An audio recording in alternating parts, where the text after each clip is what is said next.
With that, Matt Hasselbeck, 18 years in the NFL, is joining us. Yeah. Well, what you meant was who's the fourth string quarterback? That's what that's what we're really dying to know. Let's be honest. I don't care about the number one guy in the dance card here. 2, 3, and 4 is all I care about, and they didn't give me anything to work with. Okay. It feels like people don't even care about the Browns. They just care about who the fourth string quarterback is going to be, who the odd man out might be. It's like those Tebow teams. He became the team. It's all I cared about. I was like, wait, well, what's the story with Tebow? Yep. Okay. It's in the A's. So I thought Caleb, my favorite play with Caleb, honestly, Matt, was the screen pass that he dirted. And I was like, yes. I said it's like if you ran a movie studio, not everything has to be Beauty and the Beast or Godfather. What you don't want is a $400 million bust, which screws up your entire budget. At least give me B movies. And in the NFL at quarterback, just avoid negative plays. Keep moving forward. So I thought it was a win for him. Didn't see much of him. What'd you take out of it? Well, I don't know about your examples that you used for movies there. What was it? Beauty and the Beast and Godfather? That's quite a collection. But no, I agree with you on the football side of it, on the quarterback side. Listen, I think the best thing a quarterback does is he makes the people around him better. And, you heard like the word of the week was rhythm. You saw him throwing on rhythm. He never had bad pass protection because the ball was out on time. He looked great. I mean, I think it's everything you're looking for. If you're a Bears fan, you're fired up about the head coach, the play caller. This is a division that has quarterback whisperers, and Chicago hasn't had theirs. Now they have it. It looks like a great start. I would just say it's preseason football. Right. So I'm not going to criticize him because it's the preseason. This is a great start. It was a great outing. There's been some up and down reporting about him. In this game against the Bills, he looked fantastic. You tell me preseason. I mean, there are some times, like let's say the Chiefs have a left tackle who's a rookie at Ohio State. Like I want to see his sets. I want to see his reps. There are individual players I want to see. I don't take a ton from it. I think Jaxson Dart, between Lane Kiffin and Brian Daboll, he's getting really good mentorship. He's getting really good offensive coaching. Justin Fields keeps getting defensive culture. So I do think it matters. Do you take anything from preseason? Anything cement to you? Anything that's solid? I mean, yes and no. Listen, my second and third years in the NFL, I basically led the NFL in passing in the preseason. In Green Bay, the newspaper nicknamed me Mixter August. The next year I become a starter and I fall right on my face. Like it's a completely different thing going from preseason to regular season. That's just the reality of it. I wish it wasn't. I wish it was just super simple and super easy. But no, I do think it matters. Like everything matters. Practice matters. How you play in the preseason matters. But to think that they're the same thing, they're just simply not. So I think right now, if I'm sitting there after week 2 of the preseason, I'm really encouraged by Caleb's performance. I'm really encouraged by what I've seen this entire preseason from Jaxson Dart. And there's a few other people that I would say the same thing. Usually I think what happens in the preseason is guys get exposed and not in a good way. Yeah. If you do a good job in your 6 to 10 reps, then that's just kind of what you were supposed to do. So I do think it's interesting. It's not nothing, but I lived it the hard way. It doesn't mean you've arrived. I'm really excited to watch New England. Here's the thing that I really like, Matt. They spent money in free agency, but it was a lot of linemen. It was tough guys. It was on-ball linebackers. It was a lot of guys that are culture guys that come in, they're great in the room. It's not, flying down the field, wide receiver. They spent money on tight ends and linemen, and they drafted a lineman. And this Travion Henderson guy, wow, you can't fool me on that speed. Your take on New England. What do you see? Well, I thought it was, I agree. And I thought it was really interesting what they did.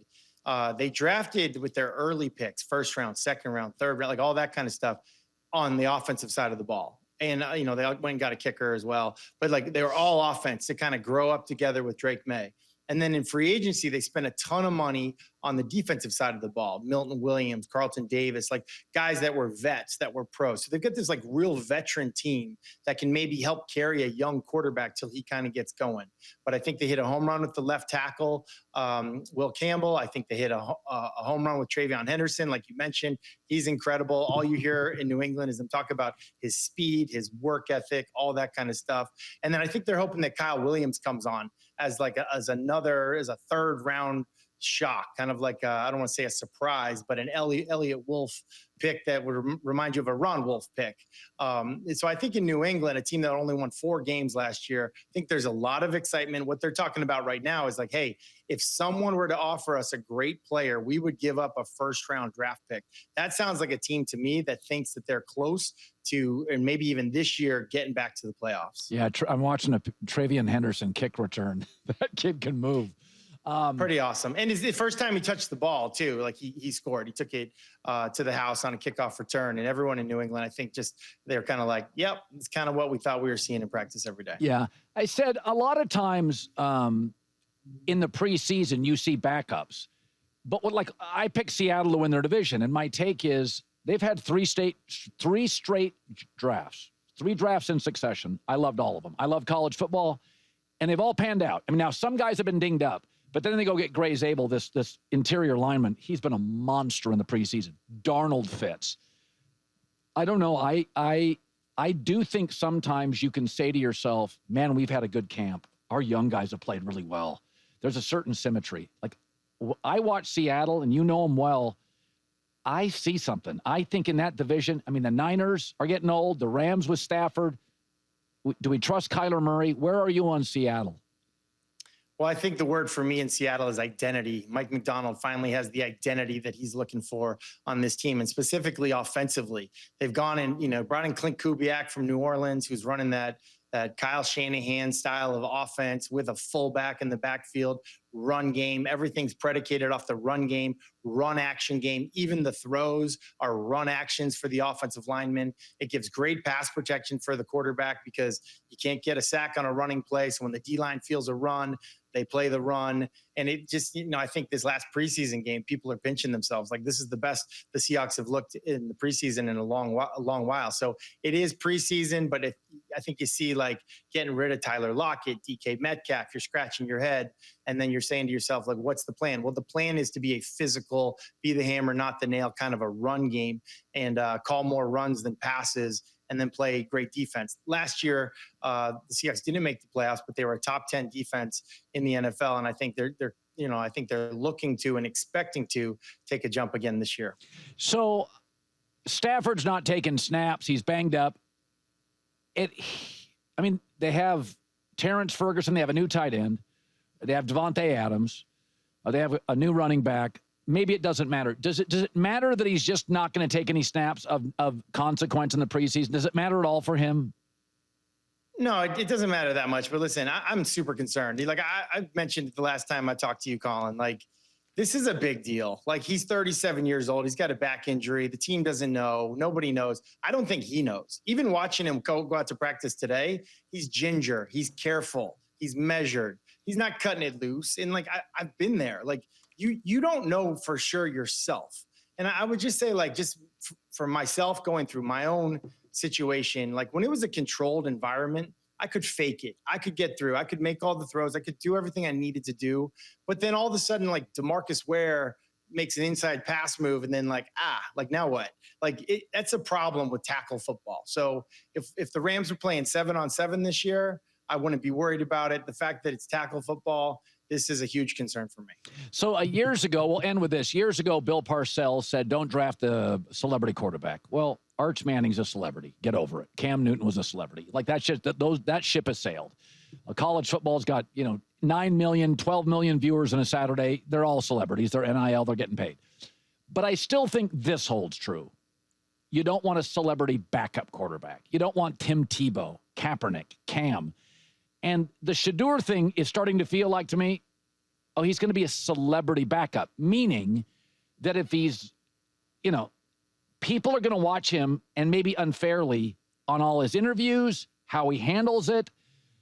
I don't know, like this weekend there was a dust-up where Dillon Gabriel was not taking a shot at him, and the Shedeur fans were like, he's taking a shot at us. I'm like, this is not good for Shedeur. Like, do you think Cleveland's coaches, Andrew Berry, are thinking about, what do we have on our hands? He goes to Carolina. The stadium's got Shedeur jerseys everywhere. I mean, do you think the staff is actually talking about that? Oh yeah, I'm sure. I'm sure they're talking about everything, really. And I wouldn't be surprised if they kept four guys. I think what matters to them and what would matter to me if I was a player in that locker room is just that he was one of the guys in the locker room. That he was one of us. He was a hard worker. He was unselfish. He was a great teammate. And if he's all those things, then who cares about the circus outside? It's Andrew Barry's job, and I think he's very good. I think he's a very good GM, but it's his job to worry about those kinds of things. And I think there's a conversation to be had there inside the building, but that's not something that they'll ever admit outside. But for sure, that's true. I think the thing that Shedeur's done nicely this year is that, the Cleveland Browns, all the quarterbacks have been hurt at some point this year. And he took advantage of an opportunity and showed that, hey, I have potential. I'm a guy you can develop. Could be the quarterback of the future here. Believe in me, give me a chance. And I think he's earned that chance. The distractions, that's a real thing. And I think the Cleveland Browns, they might not hate it because they're a team that we might forget about halfway through the year this year. So they might appreciate the attention.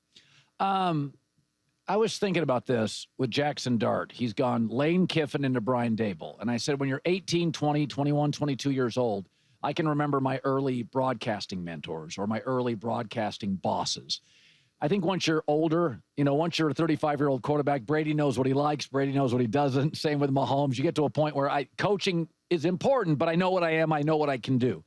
But when you're young, it matters a lot. And I look at Jaxson Dart, Lane Kiffin, Brian Dable. And I look at Justin Fields, who's had nothing but defensive guys. It was Eberflus. It's Tomlin. It's Aaron Glenn. It's defensive culture. And I thought Justin Fields looks lost. And I look at Jaxson Dart, and I'm like, oh, my God, he looks better than he did at Ole Miss. You tell me, go back to your college. Go back to your first 2 years in the league and your last 2 in college. Now, football has changed. Were coaches more important to you? Than at the end. I think coaches are important the whole time.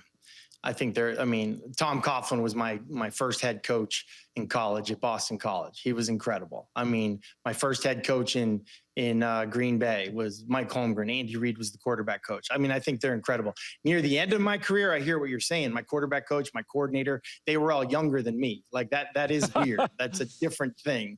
But I think you just got to be moldable and adjustable. And I think you saw Russell Wilson and Sean Payton, it just didn't work.